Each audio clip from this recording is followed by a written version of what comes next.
A big part of Barack Obama's foreign policy legacy is going to be regarding uranium. It appears he definitely wanted Russia to increase their stockpiles. Let me explain. You're hearing about this Uranium One deal. Now, I knew about this years ago. It was public, and I was screaming about it then. Uranium One is a company out of Canada, and they do mining of uranium here in the States, specifically Wyoming, where there's a couple of mines that are of interest to Russia, obviously. Well, anyway, Uranium One decided to sell out the majority of its company to, ready, a Russian government agency called Rosatom. Now, this had to be approved by the Nuclear Regulatory Agency, by the State Department, which was at that time led by Hillary Clinton, and practically every group in government had to agree with this.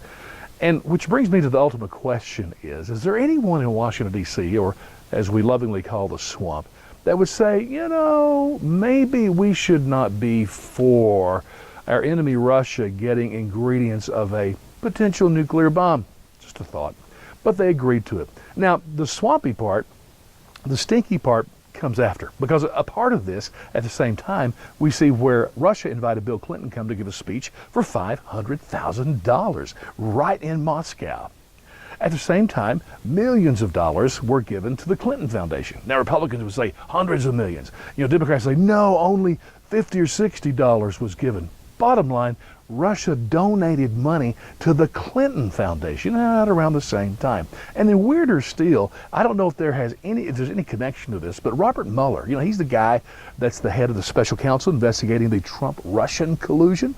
Well, he was FBI director, and Hillary Clinton asked him specifically to go to Russia to investigate some uranium thing that was going on. It's just, it's mind-boggling. But then a second deal, you may have not heard of this one. It's called the Iran deal. This one was brokered and negotiated by the great businessman John Kerry. Well, here's the uranium part of this deal. They do the deal, and of course, part of the deal is that Iran has to reduce their stockpile of enriched uranium. And they are complying with this. Can you believe that? But here's the part that's just crazy. They're sending the uranium to Russia. I mean, Russia is their BFF. Are you kidding me? And again, I say, was there no one to say, you know what? Maybe there should be a different way to handle that enriched uranium. But no. So it's just going to their friend's house where they'll be able to get it later or whenever they want it. So for me, I know the swamp is, you know, an ivory tower existence. These people don't understand real life stuff.